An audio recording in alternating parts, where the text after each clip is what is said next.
Here we are again, back in the Wyverns cave, and today we will be doing 1000 kills of long-tailed wyverns to see how they compare to the taloned wyverns that we've previously killed. And as for the gear setup, I want to keep things consistent, so I will be using this exact same gear setup for each of the wyverns in this wyvern cave. We're still rocking the full tanky setup to AFK to the max, and of course the most important item is the ancient wyvern shield, which protects us from the freeze breath attack. It won't freeze us in place, which is kind of annoying. So unlike the last video, these wyverns don't actually attack with ranged, even though they have a higher combat level. So if we protect from melee, the only damage we should be taking is from the icy breath attack, so this should be pretty chill.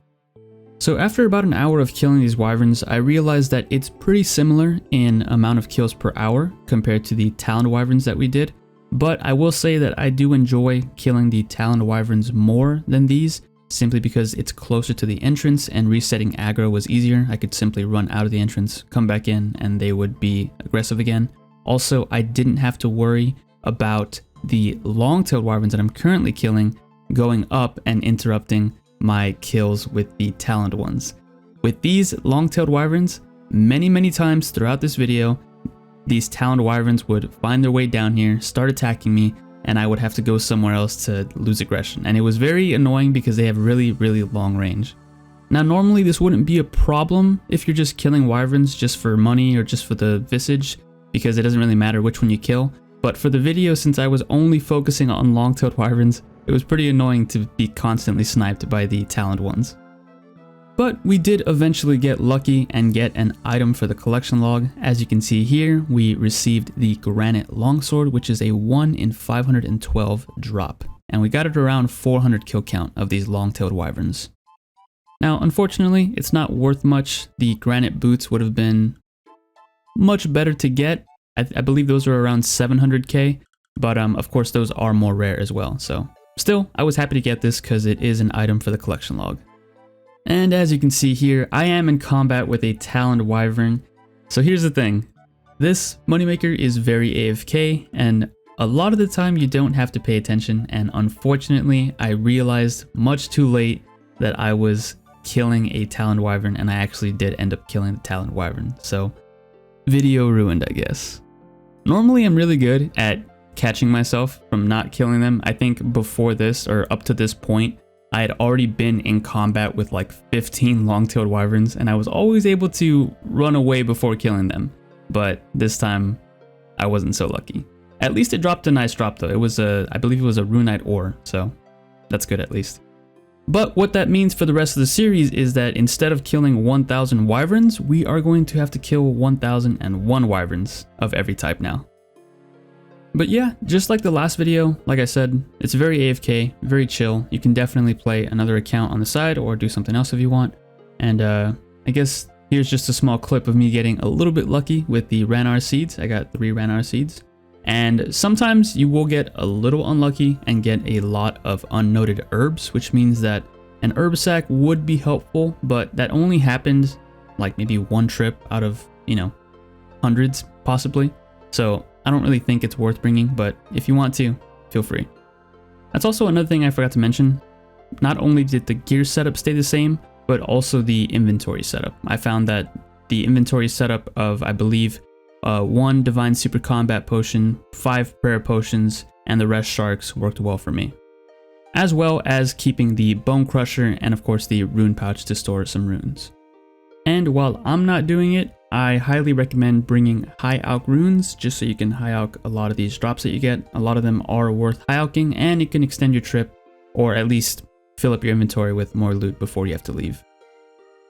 One difference though between this wyvern and the last wyvern video that we did is that there was a lot more people this time around. I don't know if it was maybe the time of week that I was playing, but yeah, I found a lot more people and I had to hop a lot more often because sometimes whenever I would come back to my spot, there was already someone there killing the wyverns. And while it's not the end of the world if someone else is in the same world killing these wyverns, there are plenty to go around. Since I was trying to do this without paying that much attention and just AFKing, it was better if I had my own world. That way I could guarantee a wyvern to attack me almost immediately. Killing wyverns isn't the only thing that I've been up to. As you already know, I have also been trying to get a pet for the longest time, whether that be a KBD pet, a giant mole pet, something like that. Haven't had any luck there, so today I finally said I'm gonna get a pet. I don't care what pet it is, I'm gonna get one. And that pet is the Chompy Chick pet. Possibly the fastest pet to get and the easiest one, especially when you already have the diaries done for this area. So I got my Ogre Bellows, I filled them up with swamp gas, got some frogs, laid them out as bait, and waited for all the Chompies to show up and completely slaughter them. And yes, I'll be honest, I did feel a little bad doing this because for some reason the fact that their corpses stay there after you kill them just makes this feel so much more worse. I mean, normally when you kill a monster, you know, it'll despawn and it's gone and you forget about it, but just seeing all these bodies lying around, it didn't really feel right.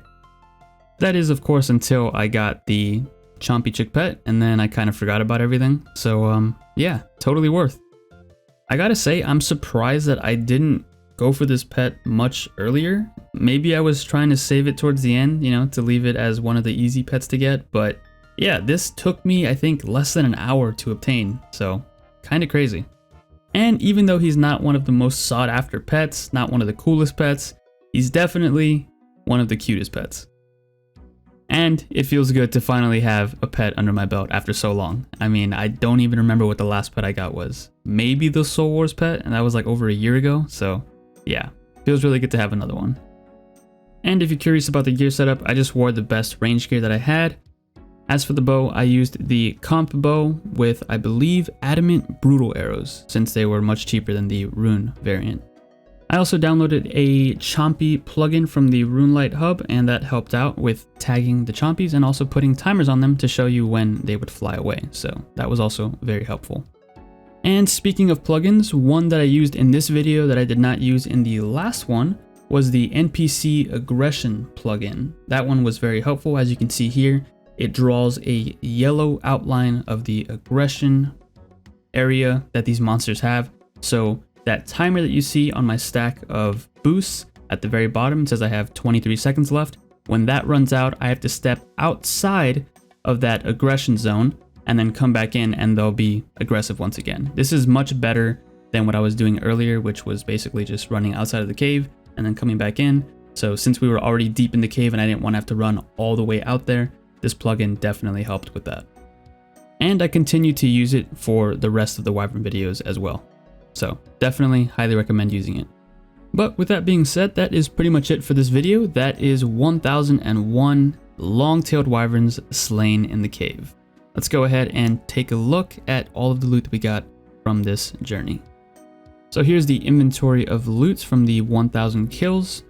It's pretty similar to the last one. I believe Taloned, long-tailed, and spitting wyverns are most likely going to have the same drop table, and since we're killing about the same amount of them, you can pretty much expect the same amount of money from those three. The ancient wyverns is where it's going to be different, since those do drop more valuable items.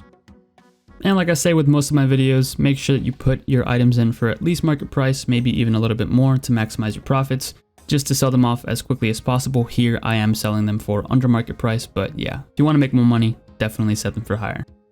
And after selling everything off, we can see that we have about 4.6 mil here in total cash. So not bad. As for the total profit though, we have to subtract the cost of supplies, which was around 1 million GP. And after doing that, that gives us a grand total profit of 3,529,980 GP from 1,000 kills of these long-tailed wyverns. And since it took the same amount of time to kill all 1,000 like in the last video, that brings our total hourly rate to about 392,220 GP. So we did make less money killing these wyverns overall, but I mean, it's still close enough to the point where I think it's the same, you know, it's just a matter of RNG and how good your luck is. So yeah, pretty similar. But if I had to pick one, I would still pick the Taloned wyverns over the long-tailed, simply because they are closer to the entrance. Here's also a look at the total loot that we got from killing all 1001 of these wyverns. I just want to say thanks for checking out the video, and thank you to all of my channel members. Once again, thanks for watching, hope you enjoyed, and as always, I will catch you guys in the next episode.